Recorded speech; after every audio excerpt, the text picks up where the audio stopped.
All right, all right, all right. I don't need my reading glasses. I'm on a video. I'm not reading anything. But if you're just joining, I'm doing a little series here on a couple 0 days from the trail on some reviews of the states that I've done so far in the AT. Because I've been asked quite a bit about, give me a review, show us a review, tell us what you think about a certain state. So I talked about Georgia on the last video. Today we'll talk about what's next. North Carolina and Tennessee. They kind of mixed together for several hundred or a couple hundred miles, so I'll talk about that. I don't know the exact number right now. I think it's 90 for, or like 80 to 90 for Georgia, and North Carolina and Tennessee about 200 and something, 230, something like that. So in a nutshell, great area. Basically, you come out of Georgia into North Carolina, you go for a good 40-ish miles, I believe, then come into Franklin. And I'm telling you, that first climb in North Carolina, woo! I'm used to climbing. I'm used to the steep ones.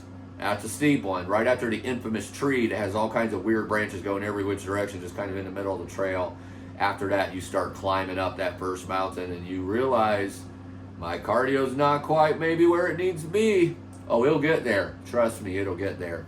North Carolina has a lot of good steep mountains, a lot of beautiful views. Then when you get to Tennessee, it's just more of the same. And then you start walking across certain areas that has North Carolina on one side and Tennessee on the other from the ridge line. North Carolina is absolutely beautiful. There's not much in the way of bad trail for several,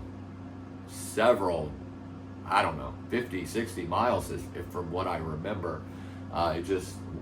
Me having started in February this year, I did see some snow and ice a lot because it's higher elevation in Georgia. You start to get up into fives, and then you get into Smokies, you get to 6,000. So it is a little higher elevation, per average, but nothing bad. Some steep stuff, nothing bad. You just gotta keep grinding. You're out here to grind. If you're a thru-hiker, you're out here to grind. You're not out here to walk something easy. You would go to your local lake and walk around the trail around your lake if that was the case. But it's real. I almost dropped my Coke. I almost panicked. But coming out of number one, Franklin is a great town. Great place to take a Zero or a Nero. Resupplies, meet the locals. Great hiker town. Going outdoor 76. Several hostels or hotels there to spend your time at. I'm partial to Chica and Sunsets myself. Great little hostel, only place for 4 people there, but great little intimate type of place where not a lot of loudness or partying or anything like that. So that's why I like it. Obviously, I start early because I'm not really into that anyway, the bubbles or anything like that. So really nice place. They'll pick you up and drop you off there at the Gap for no charge. Coming out of that, you're going up to, boy, it's slipping my mind right now, like Wyaball, is that it? I think so. Big old tower with great outlooks, and then you'll go past another tower after that, and then you're coming down into the NOC, the NOC. That could get a little sketchy at times, especially if it's raining, but you really want to try to do that on a clear day if possible, because it is really the best views up to that point, in my opinion. Or you're walking into the best views. There's a lot of views in Georgia, a lot of views in North Carolina that are just epic. But this one, you're kind of like walking down, so it's really exposed. If you have a fear of heights, you'll be a little shaky on that possibly, but it's not that bad. You just take your time, make sure if you're not unsteady, you're using your poles or use the trees to kind of hold on to on going down those rocks, or get on your butt and scoot down. There's nothing wrong with that either. Beautiful though, absolutely beautiful area. And coming into the NOC, just gorgeous for 100 different reasons. But that view, is really epic when you're coming down into that. Last year it was all fogged in. I didn't get to see it. I could just see it was a big drop off. This year it cleared up right when I got to there, and wow, I was amazed at just probably some of the most epic views on the trail, to be honest, coming down there. When you come out of the NOC, you're going straight up though. So if you're like me, again, this is all based on someone who loves to climb mountains and someone who loves the trail and to conquer. So it's gonna be different for every person. I love to climb. I don't love coming down as much. So coming down into Knock wasn't as fun for me as going up. But you're climbing up, and then you're going into Stokoa Gap, which is, you start climbing again another mountain right out of Stokoa Gap. Coming down, and then you're coming to Fontana Dam, which is right where the Smoky entrance is, and then you're in the Great Smoky National Park. Obviously, you probably already know this, the Smokies, having to have that permit and kind of not having a lot of outs.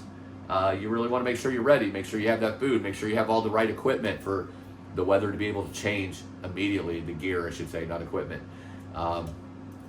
I've been in there in 70-degree weather that turned into a thunderstorm and knocked trees down and closed down the road to get in and out.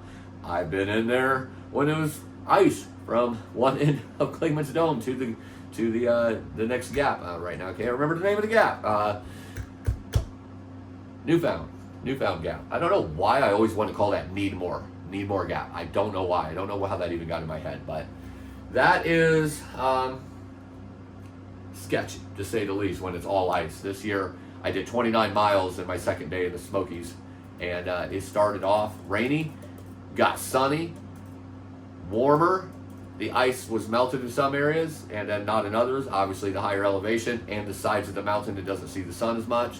It got sketchy in a few places, but especially around Klingman's Dome, and then coming down, it was just a sheet of ice.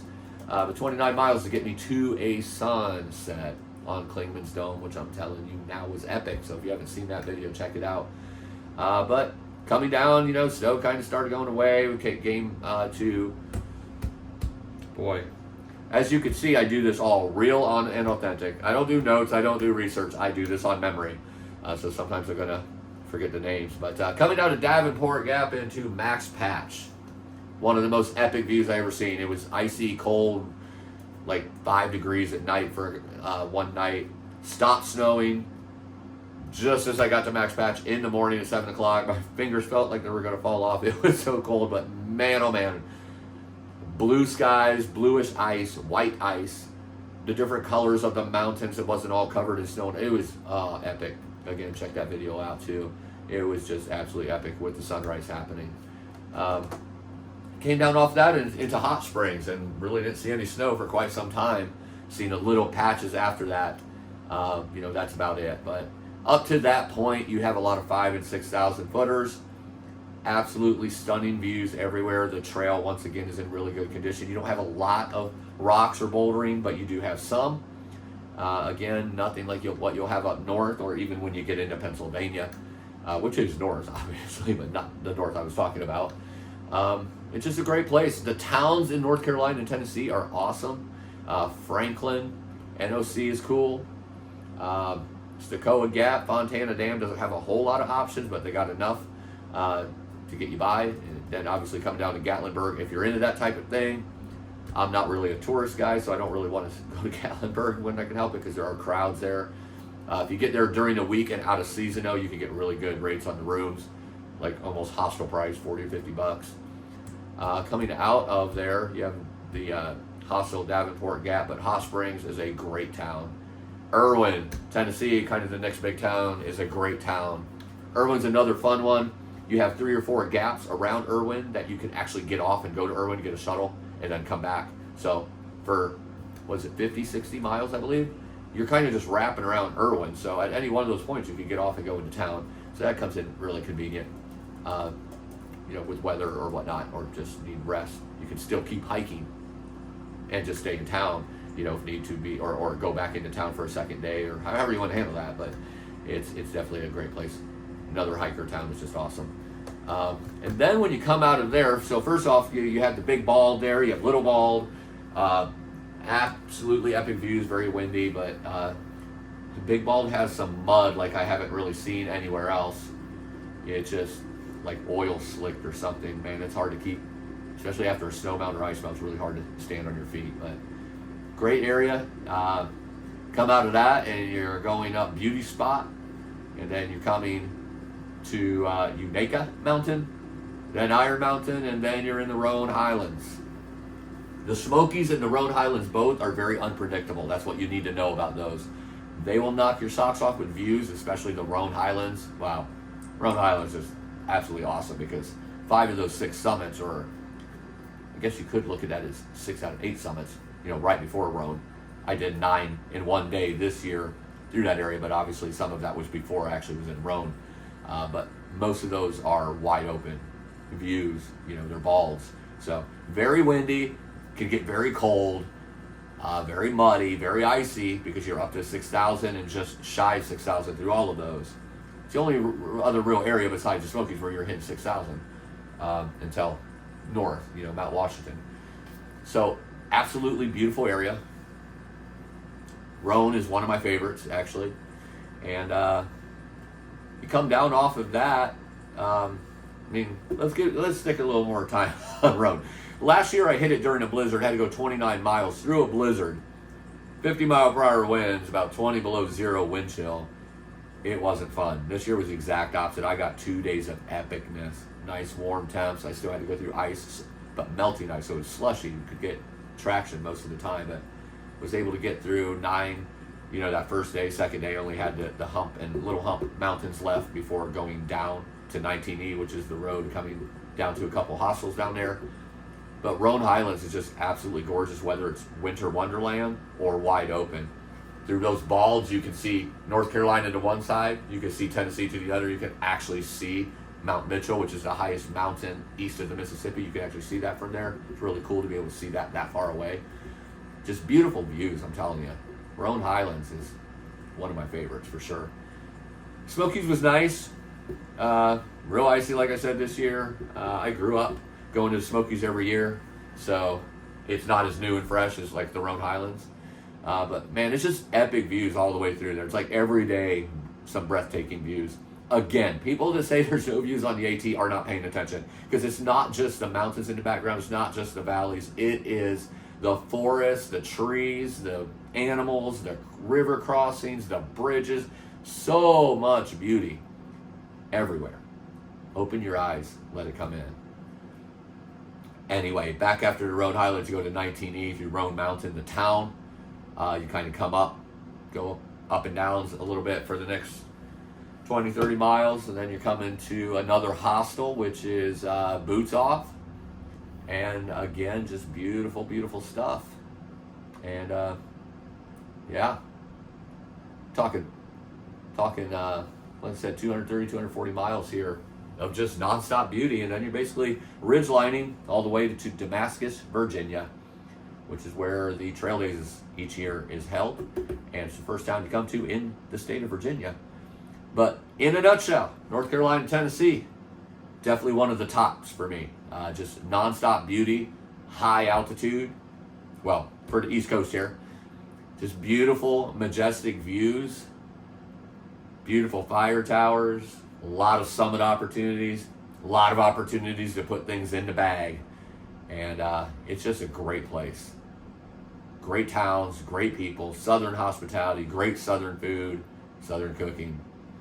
And that's it in a nutshell. The trail maintainers, again, take care of the trail really good.